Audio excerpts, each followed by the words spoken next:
Hi అండి. తెలుగు కథల ప్రపంచంకు స్వాగతం. ఇవాళ కేకే భాగ్యశ్రీ గారు రచించిన 'మార్పు కోసం' అనే కథను వినేద్దామండి. దీనితో ఇది మూడో సంబంధం. ఈవిడ గారు కాదని చెప్పినది. ఇలా అయితే దీనికి ఈ జన్మకి పెళ్లి కాదు కోపంగా అన్నాడు మాధవ. కాదు కాదు అరిచాడు. కాకపోతే ఏం మునిగింది అన్నట్లు నిర్లక్ష్యంగా చూసింది ప్రణవ.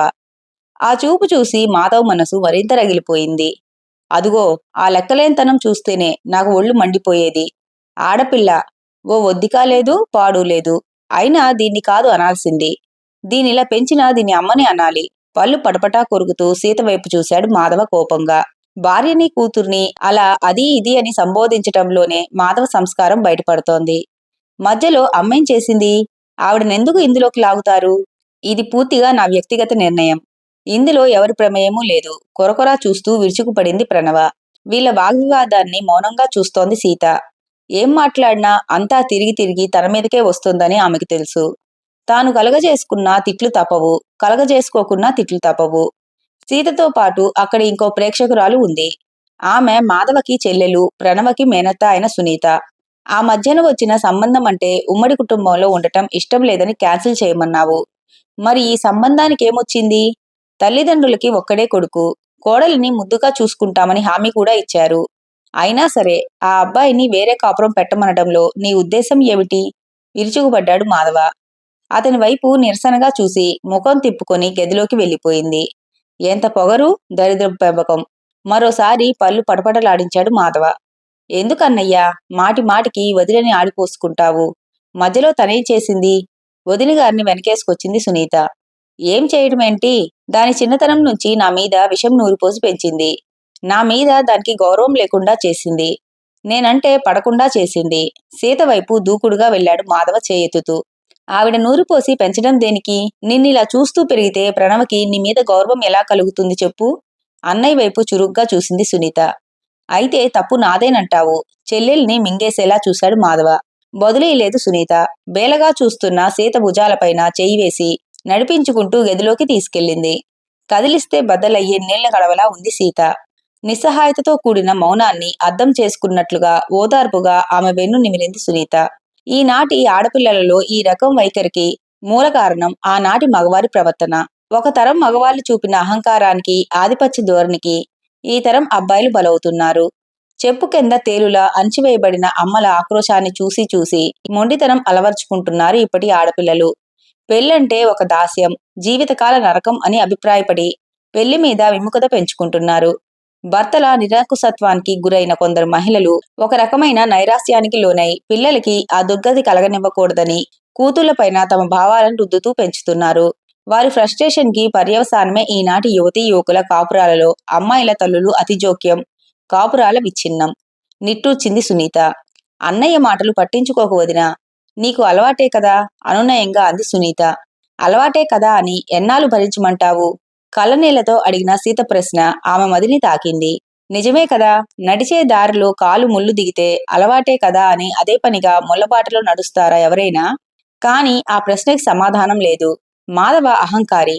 స్త్రీకి స్వేచ్ఛ స్వాతంత్ర్యాలు లభిస్తే ఆమె మగడి మాట వినదు అన్న దురభిప్రాయం అతడి నరనరాన జీర్ణించుకుపోయింది. సీతని మానసికంగా హింసించడంలో అతనికి ఒక పైశాచిక ఆనందం దొరుకుతుంది. దానికి తోడు ఏమన్నా కిమ్మనకుండా భరించే సీత మెతకతనం అతడికి వరప్రసాదం.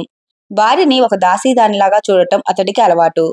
ఇంట్లో ఆడబడుచుకి, అత్తమామలకి ఆమె పట్ల సానుభూతి ఉన్నా మాధవ మూర్ఖత్వానికి, మొండితనానికి భయపడి ఎవరూ ఎదురు చెప్పేవారు కాదు. తన మనసులోని మాటను పంచుకొని తనకి ఊరటనిచ్చే సునీత అంటే సీతకి వల్లమాలిన అభిమానం. తను ఆ ఇంట్లో ఉండగలుగుతోందంటే అది ఆమె చలవే అనుకునేది. సునీతకి పెళ్ళయి అత్తవారింటికి వెళ్ళాక తన బాధను పంచుకునే తోడు లేక అల్లాడేది సీత.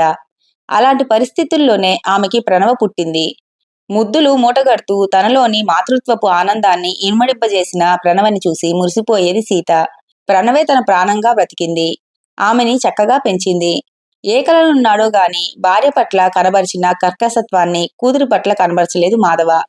ఇంకా పెద్ద చదువు చదువుకోవాలని, ఉద్యోగం చేయాలని కలలుగన్న సీత భర్తకి ఎదురాడలేక ఆ కోరికల్ని తనలోనే దాచేసుకుంది. ఎందుకు నాన్న అమ్మకి టీచర్ ట్రైనింగ్ సీట్ వస్తే పంపించలేదు? ఇద్దరూ ఉద్యోగాలు చేస్తే మన ఇంటి ఆర్థిక స్థితి ఇంకా మెరుగ్గా ఉండేది కదా అమాయకంగా ప్రశ్నించింది ప్రణవ అంతగా జ్ఞానం లేని వయసులో. ఎందుకే మీ అమ్మకి ఉద్యోగం? ఏ సంపాదన లేకపోతేనే మీ అమ్మ ఇలా ఉంది. ఇక సంపాదిస్తే నా నెత్తి మీదకెక్కి డాన్స్ ఆడేది. వెటకారంగా చెప్పిన తండ్రిని ఆ వయసులోనే అసహ్యించుకుంది ప్రణవ. ఇంకెప్పుడు నువ్వు మీ నాన్నని అలాంటి ప్రశ్నలు అడక్కు. నా హక్కులు, కోరికల గురించి పోరాడవలసింది, వాటిని సాధించవలసింది నేనే కదా. అలాంటి నేను మౌనంగా ఉండిపోతే అవి ఎలా నెరవేరుతాయి? గడిచిపోయిన నా గతం పట్ల, తీరని కోరికల పట్ల నాకెలాంటి రిగ్రెట్ లేదు. ఎంతటి వాడికైనా కర్మఫలం అనుభవించక తప్పదు. తల్లి వేదాంత ధోరణి, నిర్లిప్తత ప్రణవుని బాధించినా ఆమెను గౌరవించి ఇంకెప్పుడూ తండ్రి ముందు ఆ ప్రస్తావన తేలేదు. తల్లి పడే వేదనని ప్రత్యక్షంగా చూస్తూ పెరిగినా ఏనాడు తన లక్ష్యాన్ని మరవలేదు ప్రణవ. ఆడదానికి స్వావలంబన కలిగించేది ఆమె విద్య, ఆర్థిక స్వాతంత్ర్యమేనని అర్థమై చక్కగా చదువుకొని మంచి కంపెనీలో ఉద్యోగం సంపాదించింది. కూతురు ఉద్యోగంలో నిలదొక్కున్నాక ఆమెకు పెళ్లి చేయాలని సంకల్పించాడు మాధవ. తల్లి అనుభవాలు ప్రణవకి వివాహం అంటే విముఖతని కలిగించకపోయినా వైవాహిక జీవితం పట్ల భయాందోళనల్ని కలగజేశాయి. ప్రత్యేకించి సీత కూతురికి ఏమీ చెప్పకపోయినా అనుక్షణం నరకంలో మగ్గుతున్న తల్లిని చూస్తే ఆమెకేదో భీతి. దాంతో భర్త అనేవాడిని చెప్పుచేతల్లో పెట్టుకుంటేనే తనకి మనుగడ అన్న సిద్ధాంతం ఆమెలో నాటుకుపోయింది. ఫలితమే పెళ్లి చూపుల్లో అబ్బాయిలకి షరతులు విధించడము, తన నిబంధనలకి ఒప్పుకోని అబ్బాయిలని నిర్ద్వంద్వంగా నిరాకరించడము. ఈ వైఖరి తగదని చెప్పి చెప్పి విసిగిపోయింది సీత. మీ తరం వాళ్ళు భరించి ఉన్నట్లు ఉండటం మా వల్ల కాదమ్మా. మీరంటే సంపాదన లేక కానీకి పరక్కి మొగుడిని దేబిరిస్తూ వాళ్ళ అణిచివేతకు గురవుతూ దయనీయమైన జీవితాలని అనుభవించారు. మాకా కర్మ పట్టలేదు. మాకు మీలాగా డిపెండెన్సీ లేదు. తా పట్టిన కుందేడికి మూడే కాళ్ళు అని వాదించే కూతురుతో నెగ్గలేక, భర్త దురహంకారానికి తలొగ్గలేక చిత్రవద అనుభవిస్తోంది సీత. ఇలా వచ్చిన సంబంధాలనల్లా కాలదన్నుకుంటూ పోతే ఈ పిల్లకి ఎప్పటికైనా పెళ్ళవుతుందా? అంతులేని ఆవేదనని బడబానడంలా గుండెల్లో మోస్తూ బయటకు తొనకని కుండలా శాంతిదేవతలా ఉండటం అలవాటు చేసుకుంది సీత. ఏం చేస్తున్నావు ప్రణవ? చనువుగా మేనకోడలి గది తలుపు తోసుకుని లోపలికి వచ్చింది సునీత. ఆఫీస్ వర్క్ అత్తా, రా కూర్చో, ప్రేమగా ఆహ్వానించింది ప్రణవ. కాసేపు మామూలు సంభాషణలు జరిగాక నువ్వు ఇలా ఎందుకు చేస్తున్నావో తెలుసుకోవచ్చా? సూటిగా అడిగింది సునీత. కళ్ళెత్తి ఆమె వైపు అంతే పదునుగా చూసింది ప్రణవ. ఎందుకో నీకు తెలియదా అన్నట్లు. ఏ ఒక్కరి అనుభవమో చూసి నువ్విలాంటి నిర్ణయాలు తీసుకోవటం పొరపాటు అంది సునీత నర్మగర్భంగా. ఆ ఒక్కరు మనకు అత్యంత ఆప్తులు, ఆత్మీయులు అయితే? ఎదురు ప్రశ్నించింది ప్రణవ. కావచ్చు, కానీ నీ నిర్ణయాలు మాత్రం సరైనవి కాదు. వివాహం చేసుకోవటమా మానడమా అనేది నీ వ్యక్తిగత విషయమే అయినా వైవాహిక జీవితం పట్ల నీ అభిప్రాయం మాత్రం కరెక్ట్ కాదు. ఏమో అత్తా, అమ్మ జీవితం చూశాక నాకు అలా అనిపిస్తోంది చెప్పింది ప్రణవ ల్యాప్టాప్ మీద నుంచి దృష్టి మరల్చకుండానే. నేను కాదనడం లేదు. ఉమ్మడి కుటుంబంలోని అబ్బాయిని వద్దన్నావు సరే, మరి మొన్న చూసిన సంబంధం వాళ్ళకి ఒక్కడే కొడుకు కదా. హాయిగా అంతా నీ ఇష్టారాజ్యంగా ఉండొచ్చును కదా అన్నది. ఒక్కడే కొడుకైనప్పుడు తల్లిదండ్రుల ఎక్స్పెక్టేషన్స్ పెరుగుతాయి. అందుకే వేరు కాపురం రమ్మన్నాను. దానర్థం వాళ్ళని వదిలేయమని కాదు. ఉమ్మడి కుటుంబం అంటే నాకు విముఖతేమీ లేదు చెప్పింది ప్రణవ. అలాంటప్పుడు ఉమ్మడి కుటుంబంలోకి కోడలిగా వెళ్ళవచ్చు కదా. కష్టానికి సుఖానికి అండగా ఉంటారు. ప్రణవ ఆంతర్యం సునీతకి బోధపడటం లేదు. మా అమ్మ కూడా ఉమ్మడి కుటుంబంలోకే కోడలిగా వచ్చింది. ఆవిడ బాధ ఆవిడే పడింది కాని ఎవరైనా మోసారా? కాస్త వ్యంగ్యంగా పలికింది ప్రణవ. ఆమె ధోరణికి నొచ్చుకుంది సునీత. తను అన్నది నిజమే. తామింతమంది ఉండి కూడా మాధవ అహంకారాన్ని అడ్డుకోలేకపోయారు. భార్యని బాగా చూసుకోవాలని అతనికి చెప్పలేకపోయారు. ప్రణవకి అలాంటి ఆలోచనలు, అభిప్రాయాలు కలగటంలో తప్పేముంది? అసహజత్వం ఏముంది? తన మాటలకి అత్త మనసు నొచ్చుకుంటుందని అర్థమైన ప్రణవ తన కుర్చీని ఆమె దగ్గరగా జరుపుకొని, సారీ అత్త, మిమ్మల్ని అవమానించడానికి నేను ఈ మాట అనలేదు. అయినా అసలు పెళ్లి ఎందుకు చేసుకోవాలో కాస్త చెబుతావా? అడిగింది మెత్తని స్వరంతో. అదేం ప్రశ్న అన్నట్లు చూసి, ఓ తోడు కోసం, కలిసి బతకడంలోని ఆనందం కోసం, సమాజంలో రక్షణ కోసం. జీవితాంతం ఒంటరి బ్రతుకు గడపడం ఎంత కష్టమో నీకు తెలియదు ప్రణవ అంది సునీత. ఎంతమంది ఆడవాళ్ళకి తాము ఆశించిన తోడు దొరుకుతుంది చెప్పు? ఎంతమంది భర్తలు తమ భార్యలకి రక్షణ కల్పిస్తున్నారు? పూర్వం అంటే ఆడవాళ్లు చదువుకోలేదు, ఉద్యోగాలు చేయలేదు. వారి పోషణ భారం మొయ్యలేక అమ్మాయిలకి పెళ్లిళ్లు చేసి ఓ అయ్య చేతిలో పెట్టేవారు వాళ్ళ తల్లిదండ్రులు. కానీ ఇప్పుడు ఆ బాధ లేదు. ఆడపిల్లలు సర్వస్వతంత్రులు. ఆర్థికంగా ఒకరి మీద ఆధారపడి బ్రతకడం లేదు. అలాంటప్పుడు పెళ్లి చేసుకుని ఒకరి కింద పడి ఏడవటం దేనికి? ప్రణవ్ సమాధానం విని నవ్వాలో ఏడవాలో సునీతకి అర్థం కాలేదు. మహిళా సాధికారతను మేనకోడలు ఇలా అర్థం చేసుకున్నందుకు ఆమెకు బాధ కలిగింది.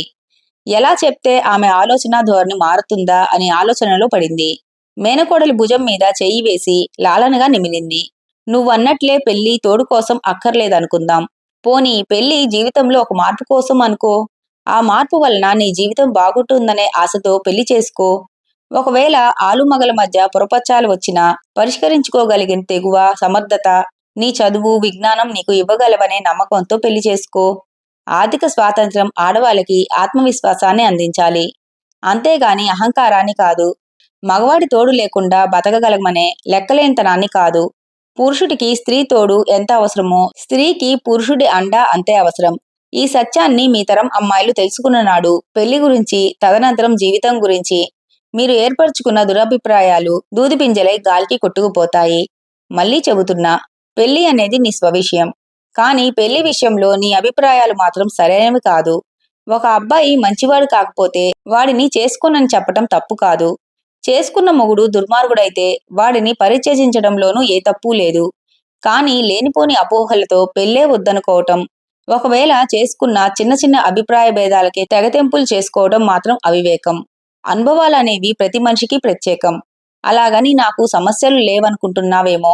ఎన్ని సమస్యలున్నా వాటిని ఇద్దరం కూర్చొని మాట్లాడుకొని పరిష్కరించుకుంటాం. కూర్చొని చర్చించుకుంటే ఎంత పెద్ద సమస్య అయినా చిటికలో పరిష్కారం అవుతుంది. అలా కూర్చోవడానికి ఆ పురుష పుంగవుడు ఒప్పుకోవాలి కదా. తల్లికి మాట్లాడే అవకాశమే ఇవ్వని తండ్రి ప్రణవ్ దృష్టిలో మెదిలాడు. ఇప్పుడు అబ్బాయిలు మారారు. అమ్మాయిల్ని అర్థం చేసుకునే సంస్కారాన్ని పెంచుకున్నారు. అబ్బాయిల తల్లులు కూడా మున్పటిలా లేరు. కోడళ్లతో స్నేహపూర్వకంగా మెలిగే అత్తల శాతం ఎక్కువైంది. చదువు, సంస్కారం, ఇంగిత జ్ఞానం ఉన్నదానివి. ఇప్పటికే అనేక బాధలను అనుభవించి మీ అమ్మ కళ్ళల్లో నీళ్లు ఇంకిపోయాయి. నువ్వు ఆవిడికి సరికొత్త బాధని ఇవ్వవద్దు. మీ అమ్మను చూసి వైవాహిక జీవితం పట్ల భయంతోనో, మీ నాన్నను చూసి మగవాళ్ళ పట్ల కోపంతోనో కాక విఘ్నతతో ఆలోచించి నిర్ణయం తీసుకో. స్నేహపూర్వకంగా ప్రణవ్ వెన్ను తట్టి వెళ్ళిపోయింది సునీత. ఆలోచనలో పడింది ప్రణవ. ఆ ఆలోచన ఆమెలో సరికొత్త ఆలోచనల్ని కలగజేస్తే అంతా సంతోషమే కదా. కథ సుఖాంతం అవ్వాలని కోరుకుందాం. ఇంతటితో కథ కంచికి మనం ఇంటికి. ఈ కథ గనక మీకు నచ్చినట్లయితే లైక్ చేసి, షేర్ చేసి, కామెంట్ చేసి మన ఛానల్కి సపోర్ట్ చేసేయండి ఫ్రెండ్స్. ఇక ఉంటానండి. By by.